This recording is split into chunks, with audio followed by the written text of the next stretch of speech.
InsyaAllah. Dua orang ke? Mana lagi? Beritahu tak? Beritahu. Sikit sangat ni kehadiran. Kena ramai ni lah. Kempen lah, kempen ada. Ya? Penjen. Penjen. Kuliah kan. Baik, insyaAllah kita mulakan kuliah malam ni dengan kita sama-sama baca Alkitab Silah Hadarat Nabi Muhammad Mustafa Rasulullah sallallahu alaihi wasallam wa ala al-ikram afdal insyaallah Al-Fatihah. A'udzubillahi minasyaitonir rajim. Bismillahirrahmanirrahim. Alhamdulillahi rabbil alamin. Ar-Rahmanir Rahim. Maliki yaumiddin. Tutup kipas ni. Terbang. Ihdinas siratal mustaqim, siratal ladzina an'amta 'alaihim ghairil maghdubi 'alaihim waladdallin. Amin. Assalamualaikum warahmatullahi taala wabarakatuh. Alhamdulillahirabbil alamin. Wal-aqibatul muttaqin wala udwana illa 'alal zalimin. Asyhadu an la ilaha illallah wahdahu la syarikalah wa asyhadu anna Muhammadan 'abduhu wa rasuluh. Allahumma shalli wa sallim ala sayyidina wa nabiyyina wa habibina wa maulana Muhammad imamil muttaqin wa qaidul mujahidin wa ala alihi wa sahbihi ajma'in. Amma ba'd. Fa inna sadaqal hadis kitabullah wa khairan hadi Muhammadin sallallahu alaihi wasallam wa syarril umuril muhdatsatuha wa kullu muhdatsatin bid'ah wa kullu bid'atin dhalalah wa kullu dhalalatin finnar. Qala Allah Subhanahu wa ta'ala fi kitabil karim ba'da billahi minasyaitonir rajim. Bismillahirrahmanirrahim. Yarfa'illahu allazina amanu minkum wallazina utul ilma darajat. Maksudnya Allah Subhanahu wa ta'ala mengangkat orang-orang yang beriman dan berilmu di kalangan kamu akan beberapa derajat. InsyaAllah. Waqala Nabi sallallahu alaihi wa ala alihi wasallam la yu'minu ahadukum hatta akuna ahabba ilaihi min walidihi wa waladihi wan nasi ajma'in.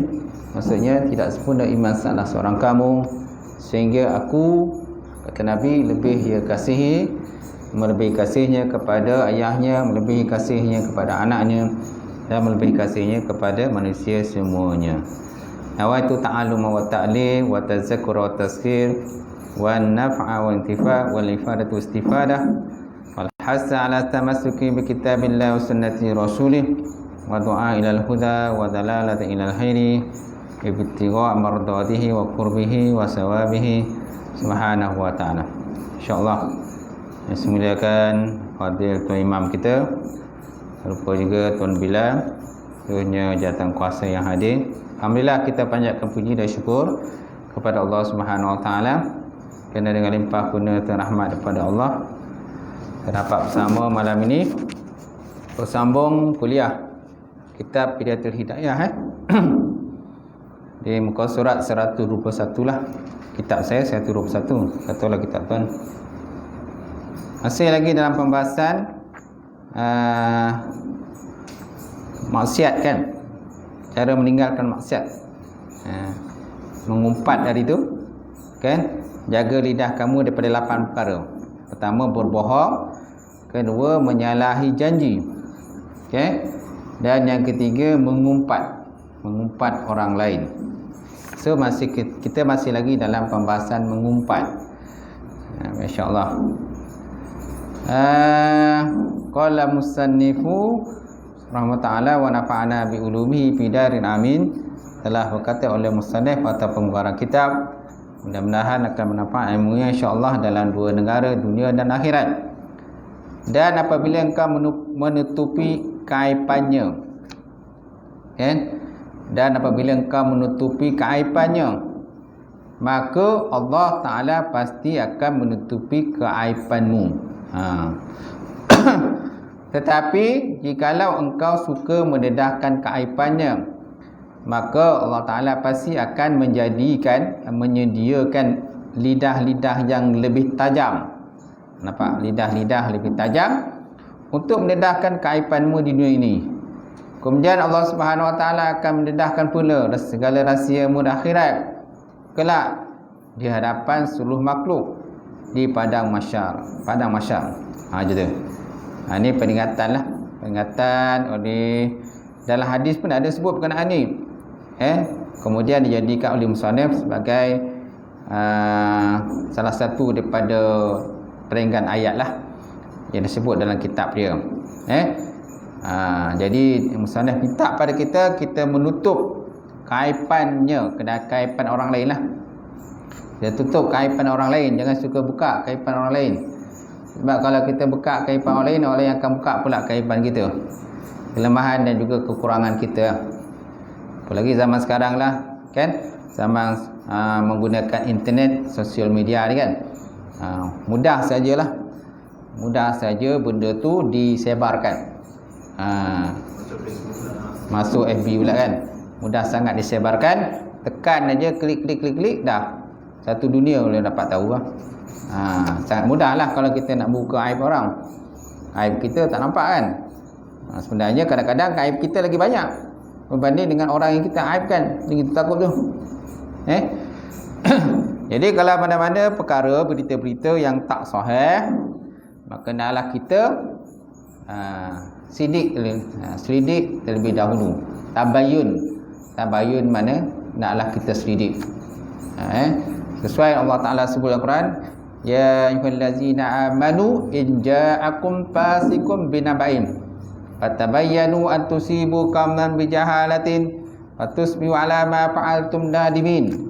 Suratul Hujurat.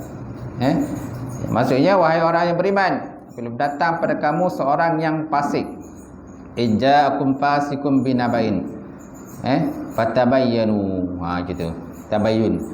Bila ada seorang fasik datang pada kita memberi khabar berita, maka naklah kita selidik. Fatabayyanu an tusibu qauman bijahalatin. Ditakuti nanti kalau kamu tak selidik, kamu akan mengenakan sesuatu benda yang tak baiklah. An tusibu qauman bijahalatin. Kamu akan menimpakan satu musibah kepada satu kaum dalam keadaan jahil. Fatusbihu ala ma fa'altum nadimin. Maka jadilah kamu tu termasuk orang-orang yang menyesal, nadimin. Suratul Hujurat lah. Ada kaitan dengan sini. Jadi kita kena menutupi kaibannya. Maka Allah Ta'ala pasti akan menutupi kaiban kita. Tapi kalau kita suka mendedahkan kaibannya, maka Allah Ta'ala pasti akan menyediakan lidah-lidah yang lebih tajam, tuan-tuan, untuk mendedahkan kaibanmu di dunia ini. Kemudian Allah Ta'ala akan mendedahkan segala rahsiamu di akhirat kelak di hadapan seluruh makhluk di padang mahsyar. Itulah lagi malu pula. Lagi malu pula depan mahsyar, di padang mahsyar, di depan Allah Subhanahu Wa Ta'ala, para malaikat, para jin dan sebagainya, manusia semuanya. Oleh itu kata musannif, seandainya kau melihat dirimu bersih daripada dosa, baik zahir dan batin, atau batin, dan engkau melihat dirimu bersih daripada segala keaiban, baik yang berkenaan dengan urusan agamamu ataupun duniamu, maka ketahuilah bahawa kejahilanmu terhadap dirimu adalah sejahat-jahat kejahilan. Ini bagi orang yang suka melihat dirinya bersih. Dilihat dirinya bersih, kan, diri dia tak ada dosa apa-apa. Dia nampak orang lain tu semua berdosa, buat silap, salah dan sebagainya. Dialah orang yang maksum, kan, silap kan. Dialah orang yang maksum. Ni salah tanggapan lah. Salah lah tu. Tak betul lah tanggapan begitu. Mana orang tu sebenarnya jahil lah. Dia jahil lah. Dia banyak menuding jadi pada orang lain kesalahan, silapan. Jadi dia tak nampak kesalahan dia. Kata musannif, seandainya kau melihat dirimu bersih pada dosa, baik zahir atau batin, dan kau melihat dirimu bersih daripada segala kaiban yang berkenaan dengan urusan agamamu ataupun duniamu, maka ketahuilah bahawa kejahilanmu terhadap dirimu sendiri adalah sejahat-jahat kejahilan. Kata musannif, ini sejahat kejahilan, kata musannif. Tak ada aib yang lebih besar daripada seseorang yang menganggap dirinya bersih daripada segala dosa dan kesalahan. Nampak?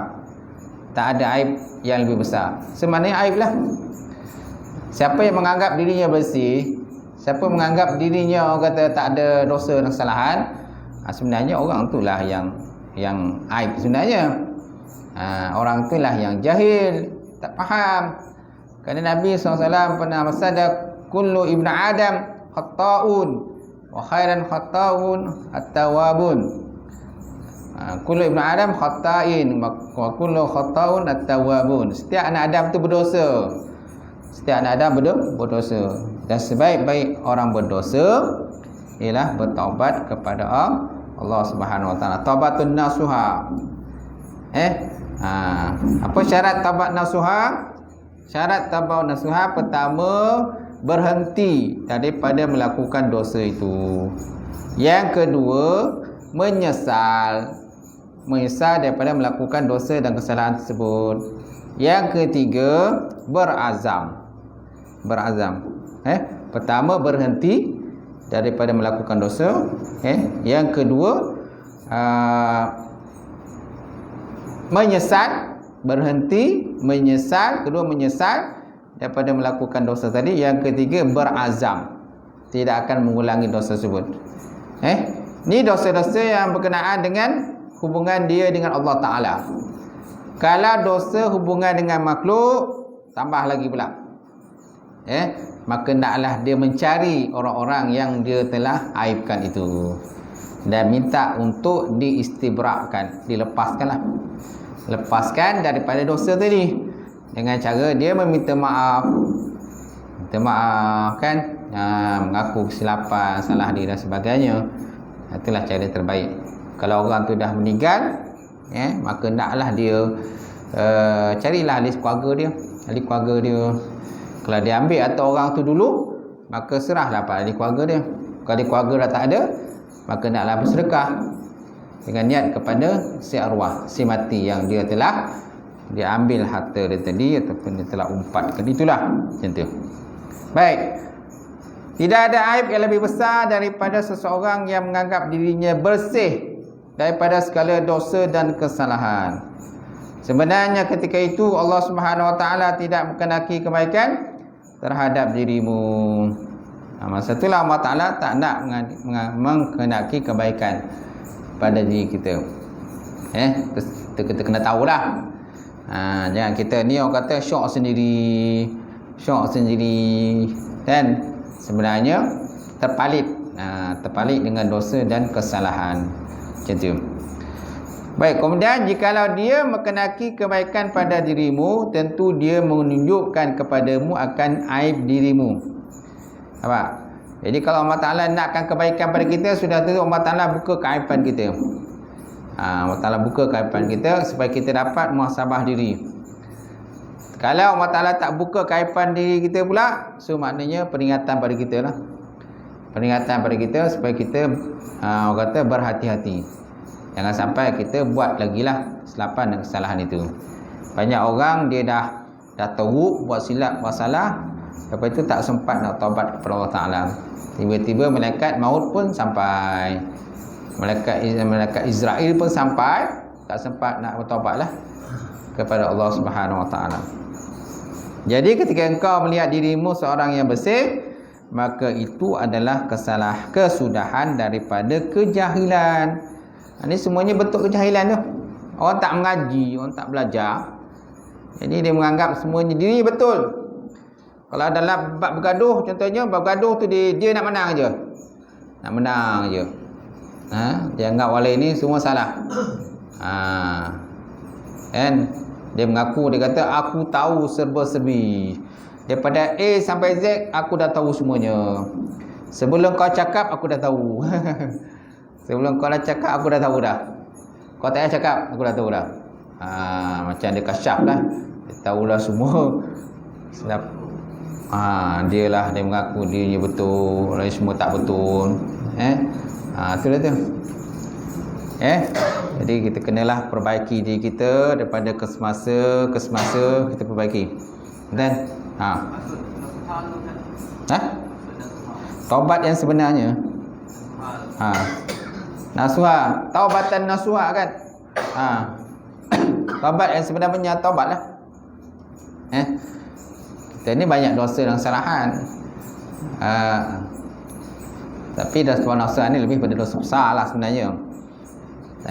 Walaupun kita tak ada dosa besar, kita buat dosa kecil, tapi kalau kita mengekalkan dosa kecil, boleh jadi dosa besar. Kerana dosa besar tu terbina daripada dosa kecil. Dia bina sikit, maka lama-kelamaan jadi benda tu dah dia sonok pula kan. Sonok, jadi dosa besar lah. Baik, boleh tuan-tuan? InsyaAllah. Kemudian seandainya kau memang benar pada sangkamu bahawa engkau orang yang tidak mempunyai kaiban, maka banyak-banyakkan engkau bersyukur kepada Allah. Dan mengapa pula engkau mahu memaki orang lain dan mempersedakan kesalahan mereka? Bukankah perbuatan itu juga termasuk dalam kaiban yang besar?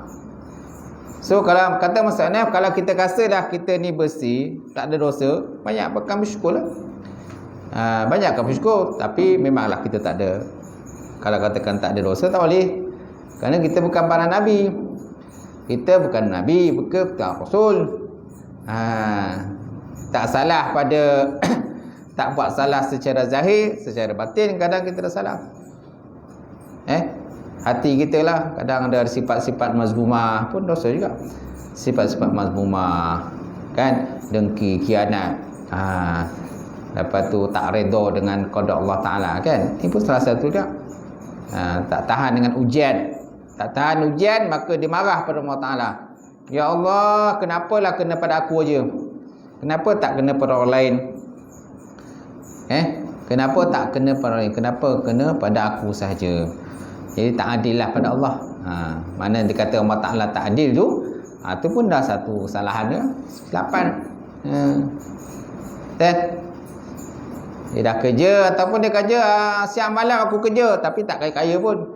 Kenapa orang tu kerja sikit tak kaya? Dia nyalahkan lah.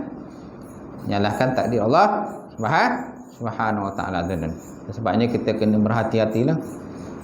Baik. Ini ada penambahan sikit dalam kitab Muraqi Ubudiyah ni. Dia kata dalam kitab Muraqi Ubudiyah, dia kata kebanyakan orang jahil aib-aib diri mereka sendiri. Wa aksarul halqi jahiluna biyubil anfusihim. Banyak di kalangan orang ni, manusia ni jahil terhadap aib diri sendiri. Mereka melihat habuk kepada mata saudaranya, tak nampak sampah pada diri sendiri, dia kata. Masya-Allah. Mereka melihat habuk pada mata saudaranya, tetapi tak nampak sampah kat depan mata sendiri. Maka sesiapa yang nak tahu aib-aib dirinya, maka dia mempunyai 4 cara, kata Rasulullah. Siapa nak tahu ada aib pada diri dia, maka naklah lazimkan 4 perkara. So mana dia? Al-awwal al-yajlisa baina yaday syekhul basir bi'uyubin nafsi matla ala khafaya al-afat wa yattabi'u isyaratihi fi mujahadatihi. Pertama, bahawa dia duduk di hadapan syekh yang mursyid lah. Syekh yang nampak aib-aib nafsu, yang dapat memerhatikan penyakit-penyakit yang sulit-sulit. Dia mengikut isyarat syekh itu. Wa yattabi'u isyaratihi, mengikut akan isyaratnya pada bermujahadah diri untuk menghilangkan dia. Ini biasa tarikat lah. Amalan-amalan tarikat, guru kena carilah guru-guru yang mursyid. Guru-guru mursyid yang boleh, mana guru tu dia pandu. Dia pandu anak murid dia. Semalah anak murid dia tersilap, terlajak ke, kan, terpesong ke, maka syekh tu dia akan teruslah. Teruslah akan berikan panduan, nasihat kepada pengikut dia. Murid ni pengikut lah. Istilah dalam tasawuf tu murid. Murid ni mengikut. Mengikut alan syekh dia. Syekh tarikat yang biasa, kalau di negeri sebelah ni kena cari syekh tarikat yang diluluskan lah, dia mufti. Macam tu. Dan tarikat ni biasa adalah zikir-zikir yang dia kena buat. Satu hari contohnya 5,000 zikir, 10,000 zikir. Dia kena buat lah tu. Sanggup tak? Sanggup. Kalau sanggup boleh masuklah tarikat. Kalau tak sanggup, tak sanggup duduk lama-lama, bersila lama-lama, susahlah nak masuk tarikat ni. Sebab zikir dia tu lama, 1 jam, 2 jam berzikir, 3 jam berzikir. Tentang larat ke? Kalau larat boleh masuklah tarikat. Sebab biasanya begitu. Kemudian yang kedua, macam mana kita nak melihat aib diri kita? Yang kedua, ayut liba sadikan sundukan basiran muttadiyan bayansibuhu raqiban ala nafsi payulahizu ahwalihi.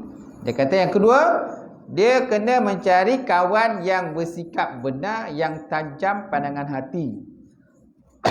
Yang kedua, kena cari kawan yang bersikap benar, yang tajam pandangan mata hatinya, lagi kuat agama dia. Maka dia melantiknya sebagai pemerhati atas dirinya, untuk dia memerhatikan keadaan-keadaannya dan juga perbuatan-perbuatannya. Macam tu. Yulahizu ahwali, supaya dia memperhatikan atas dirinya dan segala perbuatannya. Sama ada yang dia tak suka daripada akhlak-akhlaknya dan perbuatan-perbuatannya dan aib-aibnya yang batin dan zahir, dia menyendarkannya atasnya. Itu yang kedua.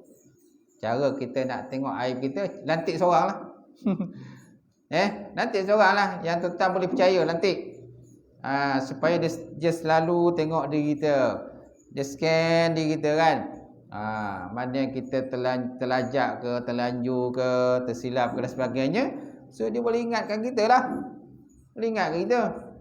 Ni berkawan dengan orang tertentu arah. Kita buat silap ke, salah ke, dia tak tahu, buat roti macam tu. Dia diam macam tu, tak nak tegur kan. Cari orang yang boleh menegur kesilapan kita. Dia ajak pula kan, macam tu. Okey, yang ketiga, as-salis ayastafida ma'rifatu nafsihi min asinatil a'dahi, bahawa dia mengambil faedah pada mengenali diri dia daripada lidah musuh-musuhnya. Kerana mata yang marah akan menunjukkan kesalahan-kesalahan. Cuma bahawa tabiat manusia itu terbentuk di atas mendustakan musuh dan menanggungkan cakapnya di atas dengki. Walau bagaimanapun, tetapi orang yang tajam pandangan hati tidak henti-henti daripada mengambil manfaat daripada cakap musuh. Nampak tak? Yang kedua, cara kita nak aib diri kita, tengok pada musuh kita. Apa dia cakap? Apa yang musuh kita cakap pada diri kita? Kita jangan ambil negatif. Banyak kadang kita nak ambil negatif. Bila musuh kita cakap benda tak elok kat kita, kita ambil negatif. Kita kena pandang positif lah kalau musuh kita cakap benda yang tak elok pada kita. Sebenarnya dia nak membaiki diri kita. Sebenarnya ada hikmah ke situ. Jadi kita jangan marahlah. Dia kata Musanif, dia kata wala bagaimanapun, tetapi orang yang tajam pandangan mata hati tidak henti-henti daripada mengambil manfaat daripada cakap musuhnya. Kalau mana kena pandangan mata kita dalam, tajam, so sebenarnya kita kena bermanfaat. Apa yang dia cakap tu? Walaupun nak kata teguran dia tu memang dia cakap dia tu podeh lah. Podeh kan, kesilap boleh bergaduh lah. Boleh cakap tu. Saya silap boleh bertumbuk lah. Kan? Macam tu kalau cara dia cakap tu. Kalau dia tak cakap pun mungkin dia punya gaya dia. Gaya dia kan? Gaya dia tu, probok dia tu boleh kita sebabkan kita bertumbuk. Betul tak? Tuan-tuan cuba tengok yang kata orang nak bergusti. Orang nak bergusti UFC yang bergusti apa tu bergumpal-gumpal kan. Betul tak? Yang Khabib masuk tu lah. Macam tu. Kan sebelum dia bertanding tu kan dia akan orang kata gusti akan memperkenalkan orang yang nak berlawan ni. Nampak tak? Sebelum melawan lagi dah, masih petang lagi, belum lawan belum masuk gelanggang lagi, baru nak kenal diri je, baru timbang badan kan. Timbang berapa ni boreh, ni berapa boreh. Kat situ pun mesti dah probok. Dah probok cenia dia kan. Macam tu. Kita tengoklah. Siapa nama tu? Gregor. Yang Khabib lawan tu, yang dia kalah tu. Gregor, je tu. Tengoklah style dia. Memang belagak lah style dia, belagak. Memang kata kalau kita tak sabar memang kita bertumbuk lah je. Belum masuk gelanggang dah bertumbuk ke situ, terpentas tu. Nampak? Biasalah musuh macam tu. Musuh dia macam tu. Sama ada dia bercakap benda yang tak elok pada diri kita ataupun dia buat kata isyarat ataupun probok dengan tujuan dia nak rendahkan diri kita. Kata dia nak downkan musuh dia nak downkan kita lah. Itu cara dia. Tapi bila berlawankan belum tentu lagi kita kalah, mungkin dia kalah pula. Macam tu. Tapi itulah cara dia. Jadi kita kena kata pandangan positif lah kepada musuh kita, kata musannaf. Kemudian yang keempat, macam mana kita nak melihat kepada aib kita yang keempat? Ayu khalitun nas, bahawa naklah kita bergaul dengan orang ramai. Fakullu ma ra'u mazmuman fi ma bainal haqi fayutalibuhu nafsuhu bi. Maka setiap apa yang dilihat sebagai perkara yang dicela di kalangan orang ramai, maka dia menuntut dirinya dengan dia. Maka orang yang beriman itu cermin bagi orang yang beriman yang lain. So mana yang kedua, yang keempat kenalah kita campur dengan orang ramai. Jangan tak bercampur. Kalau kita tak bercampur, memang tak nampaklah kaipan diri kita, bersih je lah. Bila kita campur dengan masyarakat, kan, kita berkawan dengan masyarakat, kita masa itulah orang akan cakap tentang keburukan kita. Jadi kat situlah kita kena perbaiki diri kita. Kata musannaf, maka dia bergaul dengan orang ramai. Maka setiap apa yang dilihat sebagai perkara yang dicela di kalangan orang ramai, maka dia menuntut dirinya dengan dia. Maka orang beriman itu cermin bagi orang yang beriman yang lain. Sebaiknya kita bergaul dengan beriman lah. Bila kita bergaul dengan orang beriman, maka orang beriman itu cermin ke atas beriman yang lain, tuan-tuan. Baik. Kemudian tambahan dalam kitab yang ni Fiqh ni, dia kata ada garisan bawah ada tak? Ada. Okey. Sebagai tambahan di sini kita sebutkan beberapa perkara yang mengharuskan seorang mengumpat orang lain. Ada beberapa perkara yang dibolehkan kita mengumpat. Jadi kita jangan anggap mengumpat ni tak boleh. Hukum asalnya mengumpat ni memang tak boleh lah. Kerana mengumpat ni diumpamakan seperti makan daging saudara yang telah mati. Fakareh tumu, sudah tentu kamu tak suka makan daging saudara kamu yang telah mati. Oleh itu maka kamu ditegah daripada mengumpat. Tetapi ada tempat-tempat tertentu yang boleh kita mengumpat. Okay, pertama ketika mengadukan hal kezaliman orang lain terhadap kita di hadapan hakim dan seumpamanya maka ketika itu kita bolehlah mendedahkan keaiban dia. Ni. Maknanya kita mengadu kezaliman orang lain. Orang lain contohnya mengaibkan kita di sosial media. Ataupun orang lain memfitnah kita. Orang lain menuduh kita macam-macam. Jadi kita pun buka lah keaiban dia pula. Bukan kau yang boleh tuduh aku macam-macam, aku pun boleh tuduh juga kau macam-macam. Boleh, tapi di depan hakim lah. Depan hakim. Kerana hakim nanti dia akan buat keputusan. Siapa yang benar, siapa yang salah. Macam tu. Pertama, ketika mengadukan hal kezaliman orang lain terhadap kita di hadapan hakim. Dan seumpamanya, dan maka ketika itu kita bolehlah mendedahkan keaibannya. Yang kedua, ketika bermusyawarat ketika mesyuaratlah tuan-tuan untuk memperbaiki kesalahan seseorang, maka bolehlah kita menyebut kesalahannya di hadapan orang yang datang, membantu kita memperbaiki kesalahan dia. Nampak? Jadi kita buat tu untuk orang kata nawain tu, dia bantu nawain tu gitulah. Dengan niat hati yang suci bersih, betul tak? Dengan niat hati suci bersih. Biasa itulah kalau statement kalau orang nak dakwa orang lain di mahkamah, contohnya orang tu buat khalwat kan kita dilarang mendedahkan keaiban orang lain. Tapi kalau dalam bab pemerintah ataupun muak kuasa dia wajib, kalau dia dah tahu benda tu salah, dia kena buat, dia kena tangkap orang bersalah tu, dia kena tangkap. Kalau tak tangkap nanti lagi teruk lah macam tu, kerana tugas dia muak kuasa kan. Kuasa ni memang tugas dia besar. Jadi ketika pendakwaan di mahkamah, dia kena buat laporan beritahu pada hakim dengan niat yang suci bersih. Dia tangkap orang itu. Orang itu buat khalwat, dia tangkap kan, dengan niat yang suci bersih. Dia tangkap orang itu bukan untuk nak mengaibkan dia, bukan aibkan, tapi kita niat untuk kebaikan. Tu kena beritahulah depan hakim, tuan-tuan.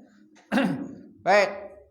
Kemudian yang ketiga, ketika dia meminta fatwa daripada mufti, maka bolehlah kita menyebutkan kesalahan orang yang bersabit dengan soalan kita. Bolehlah. Tapi sebaik-baiknya jangan sebut nama orang. Itu paling baik.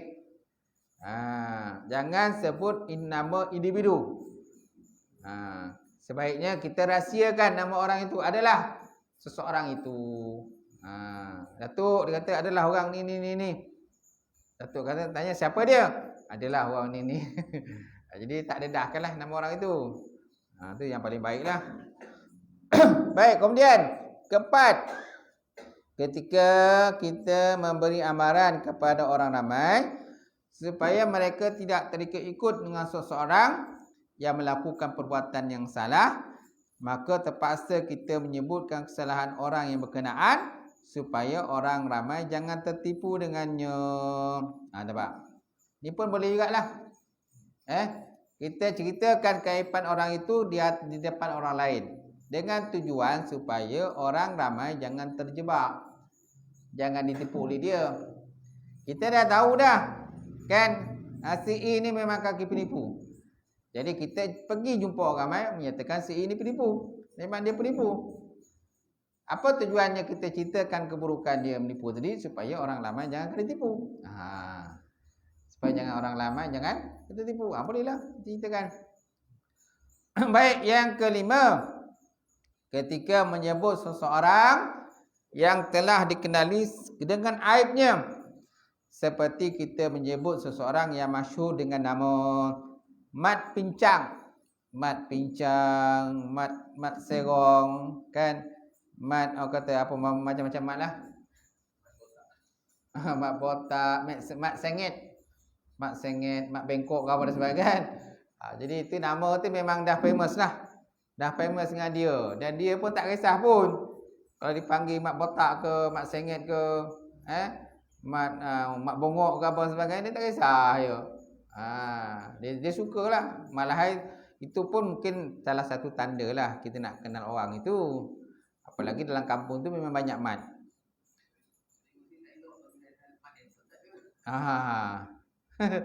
Dalam kampung tu banyak mat kan. Mat kambing, mat lembu, kan? Mat tu, mat ni lah. Macam-macam mat. Jadi tu cara kita nak kenal kan? Tu boleh lah. Dan dia pun tak kisah pun. Malah dia pun berkata, tuan, kalau saya nak hubung ni, tuan macam mana? Senang je. Cakap je nama aku Mat Kambing. Dia kata, dia sendiri yang declare macam tu. Dalam kampung ni memang tak ada orang lain dah. Dia ni seorang Mat Kambing. Dia tu caralah tuan kalau nak cari saya. Rumah saya siang-siang. Kalau tuan nak cari kambing, beritahu je. Mana satu rumah Mat Kambing. Memang kambing aku banyak. 100 ekor kambing. Mana satu kambing tuan nak beli? Harga berapa ringgit? Ataupun mat lembu. Memang orang nak kenal lah. Mat kerbau. Memang dia banyak kerbau. Mana satu mat kerbau? Dia pun tak kisah. Memang dia suka nama mat kerbau. Itu lagi senang lah. Soal dia nak bisnes kan. Dia nak bisnes lebih senang macam tu. Gelaran yang mudah orang kenal. Baik. Yang kelima, ketika menyebut seseorang yang telah dikenali dengan aibnya. Seperti kita menyebut orang yang masyhur dengan nama Mat Pincang dan sebagainya tadi. Memang dia kenal dah situ. Yang keenam, kata musannaf, menyebut kesalahan seseorang yang sudah tidak malu menzahirkan kefasikan. Seperti orang yang suka minum arak di hadapan orang ramai. Memang dia jenis orang kata kaki botol. Istilah kita kaki botol lah. Minum arak kan? Kaki botol. Lepas tu mabuk-mabuk macam tu. Dan lepas tu bila tak ada duit, jumpa je orang tak duit. Jumpa orang tak duit. Pada dia kan? Tak ada duit lah. Istirahat biasa je tu lah tu. Biasalah orang jadi kaki botol ni, dia tak malu lah minta duit dengan orang. Yang kita tahu memang duit yang kita dapat, yang kita bagi tu memang dia beli arak. Benda-benda yang memabukkan ni kita tahu dah. Kalau kita dah tahu tak payah bagi duit dah. Sebab kalau kita bagi kan memang dia sukalah gitu. Akan datang dia cari kita lagi. Orang jenis macam ni tuan, memang kalau kaki botol ni, kalau kita bagi dia RM10 kan, besok akan datang dia cari kita balik. Kan? Belum makan. Istilah dia kata belum makan. Mana belum makan tu dia belum minum lah benda tu. Dia kata belum makan. Tapi tak sebenarnya dah berapa kali makan tu. Orang macam tu. Orang jenis suka meminta ni, siapa je jumpa dia minta. Dengan alasan dia kata duit hilang lah, duit tercicir lah, macam tu. Kad bank hilang lah. Ataupun belum makan lah, 3 hari tak makan lah. Itu biasa tu. Sama lah tu. Orang dadah pun macam tu juga. Mengak aku kan. Kita dah tahu dah dia ni mengisap. Nampak? Jadi awak kata dibolehkan kita mengumpatkan diri dia supaya dia berhentilah. Tapi susah juga nak berhenti. Kalau orang nak ketagih ni susah nak berhenti. Orang kaki botol kan. Orang kaki botol ni memang susah nak berhenti. Banyak alasan ni. Macam-macam alasan ni kan. Kalau cakap dengan kita tu tengoklah dia punya mulut tu berbau. Orang kaki botol ni tahu. Bila dia bercakap dengan kita dia punya bau tu busuk mulut dia. Nafas dia kan mau dia busuk. Ni kaki botol lah tu. Dia biasalah tu kalau jumpa kita. Alasan dia kata belum makan kan, duit hilang lah, purse hilang lah, ataupun dia kata dia kena tipu lah. Macam-macam alasan dia tu. Tujuannya nak dapat duit bagi kita. Akan datang dia minta lagi. Bila kita tuan bagi dia RM2, besok dia datang lagi. Lusa dia datang lagi. Dia tahu dah memang tuan ni pemurah. Dia kata Tuan Haji ni pemurah ni, dia kata. Boleh makan dengan dia ni, dia kata. Datanglah jumpa minta dia. Baik, keenam. Menyebut kesalahan seseorang yang sudah tak mahu membezakan kefasikan. Seperti orang yang suka meminum arak di hadapan orang ramai. Masya Allah. Baik, seterusnya yang keempat. Sekali lagi Yang keempat, perkara-perkara yang sepatutnya lidah kita tinggalkan, iaitulah berdebat atau bertengkar dan suka membantah perkataan orang lain. Yang keempat. Perkara-perkara ini adalah menyakiti hati orang yang dipercakapi dan terkadang sampai ke peringkat memperbodohkannya atau menyentuh hal-hal peribadinya. Kemudian dalam perbantahan dan pertengkaran ini selalunya tidak terlepas daripada memuji diri sendiri dan menganggapnya bersih daripada segala keaiban dan menganggap dirinya sendiri mempunyai kepandaian dan ilmu pengetahuan. Ini sungguhlah yang suka membantah ni. Perbuatan membantah ni memang tak elok lah. Dalam Quran pun ada sebut perkataan jidal ni, Al-Quran banyak kali sebut. Terutama golongan ahli kitab. Golongan ahli kitab, juga orang-orang kafir, musyrikin Mekah, memang dia suka berbantah. Golongan ahli kitab pengikut umat Nabi Hud, umat Nabi kaum Samud mana umat Nabi Saleh, kan? Kenapa umat-umat ni dibinasakan Allah Subhanahu Wa Taala? Contohnya umat Nabi Hud dibinasakan dengan angin yang sangat sejuk, angin puting beliung yang sangat sejuk, selama 3 hari dikenakan kepada umat Nabi Hud AS, sehinggalah mereka itu menjadi mati dalam keadaan seperti batang-batang kurma yang telah pun buruk, batang kurma yang dah buruk. Itulah Allah Ta'ala sebut dalam Quran itu berkenaan dengan balasan yang dikenakan kepada umat Nabi Hud. Di mana umat-umat ni kan yang dulu ni, mereka ni memang suka membantah dan berdebat dengan nabi-nabi mereka. Mereka suka membantah dan berdebat dengan nabi-nabi mereka. Nabi-nabi mereka mengajak mereka meninggalkan daripada penyembahan patung berhala, mengajak mereka beriman kepada Allah Subhanahu Wa Taala, tapi mereka membantah. Nabi-nabi mereka berkata kan akan berlaku kiamat nanti. Kiamat akan berlaku di suatu hari nanti. Mereka membantah nabi mereka. Dia kata, mana ada kiamat? Wahai Hud, kamu kata kiamat akan terjadi, pasti akan berlaku, dan kami semua akan dimasuk dalam neraka. Wahai Hud, tunjukkanlah bila berlakunya kiamat. Ini antara pembantahan umat-umat dahulu lah. Itu juga dengan umat kata Nabi Muhammad SAW, Fir'aun, Abu Jahal, kaum Fir'aun, kemudian Abu Lahab, Abu Jahal. Ini semua yang jenis suka membantah kata-kata Nabi ni. Nabi kata akan berlaku kiamat nanti. Kiamat akan berlaku suatu hari nanti, dan kamu semua akan dihisap, dan orang kafir masuk neraka. Jadi mereka membantah Rasulullah SAW. Ya Muhammad, kamu kata kiamat akan berlaku. Mana kiamat? Mereka akan berbantah dengan nabi-nabi mereka.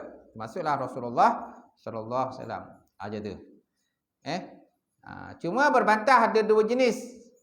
Kalau sebut dalam tafsir apa tu, dalam tafsir Qurtubi.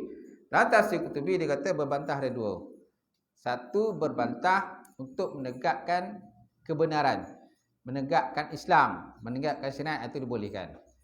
Yang kedua, berbantah bukan untuk menegakkan syariat, itu tak boleh. Naklah kita menjauhkan diri daripada berbantah yang bukan untuk menegakkan syariat Allah Subhanahu Wa Taala.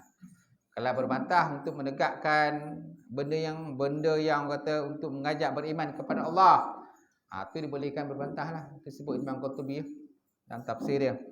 Baik, kita tengok balik. Perkara ini adalah menyakiti orang yang dipercakapi dan terkadang sampai ke peringkat memperbodohkannya atau menyentuh hal-hal peribadinya. Kemudian dalam perbantahan dan pertengkaran itu selalunya tak terlepas daripada muji sendiri. Betul lah. Kalau membantah ni biasalah. Dia kata orang lain itu semua tak betul. Yang betul dia aja. Tak? Kita tengok membantah dalam parlimen. Tengok membantah macam mana? Kan? Masing-masing pompa dia betul, orang lain semua salah. Cuba tengok dalam kata Dewan Undangan Melaka tu. Babi sana, babi sini, babi sana, babi sini. Kau lah babi, kau babi dia. Tengoklah. Kita dengar pun tengoklah. Kan? Babi yang siapa yang masalah? Babi ke orang yang masalah? Dalam perkara ini. Babi ke yang masalah? Tengoklah kalau membantah. Macam mana? Buruk tak rupa Buruk rupa kalau bantah ni. Habis semua keluar kan. Benda-benda yang tak sepatutnya keluar lah. Jadi bantah ni kenalah bantah ilmiah. Ini tak ada bantah ilmiah.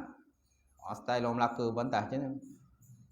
Orang Melaka lah sebelum baru jumpa tu kan. Lah khabar kau. Celaka kau. Belum apa lagi dah celaka. belum borak lagi dah kena celaka kan tuan-tuan. Masya Allah. Tu yang kata babi pun dapat nama tu. Dalam dewan apa tu dia Melaka. Ni dah apa? Nak pelihara balik. Dah lompat sana lompat sini. Tu tak style je. Lompat sana lompat sini tu. Baik. Kemudian pertengkaran ini menimbulkan pula permusuhan yang berterusan. Kerana engkau tiada bertengkar dengan orang jahil kecuali dia menaruh dendam untuk menyerati kau. Ni kalau kita bertengkar orang jahil, dia akan dendam. Mak kita lah. Jadi, kecuali dia menaruh dendam untuk menyerati kau pada suatu masa nanti. Dan kau tiada bertengkar dengan orang yang banyak sabar kecuali pada satu masa nanti ia akan hilang sabar dia, habis sabarnya dan akan marah padamu dan akan timbul benih-benih kedengkian dalam diri mereka. Oleh itu Nabi Muhammad SAW pernah bersabda, "Man tarakal mirah wa huwa mubtilun banallahu lahu baitan min rafadil jannah wa man tarakal mirah fa huwa muhikun banallahu lahu baitan fi 'alal jannah." Sesiapa yang sanggup meninggalkan pertengkaran, mirah ni pertengkaran, sedangkan dia pada pihak yang salah, Allah Ta'ala membina baginya sebuah rumah di tepi syurga. Banallahu baitan fi rafadil jannah. Allah Ta'ala bina di syurga, dalam syurga kan, tepi syurga dah ada dah. Dah ada dah rumah tepi syurga.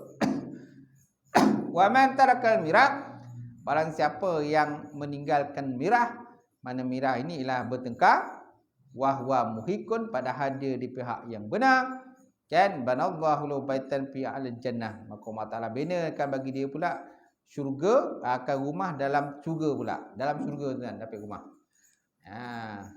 Kalau dia di pihak yang tak betul, maka Allah Taala bagi dia bina rumah dia tepi syurga. Kalau dia pihak yang betul, walaupun dia pihak yang betul, tapi dia meninggalkan berbantah, tak suka beraduh lah, tak suka bantah, maka Allah Ta'ala binakan baginya satu rumah dalam syurga pula. Sonok lah tuan. Sonok tuan. Itu sebabnya kita kenalah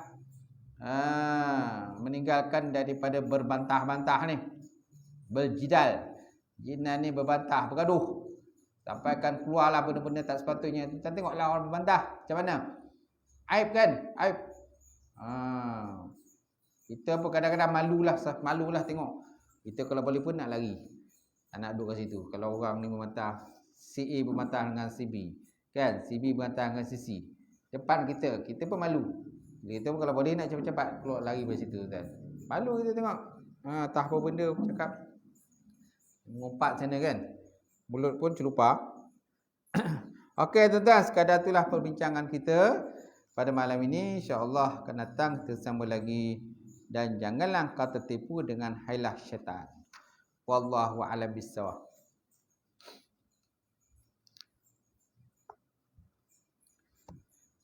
Baik, ada soalan tuan? Sebelum saya tutup, ada tak? Ada.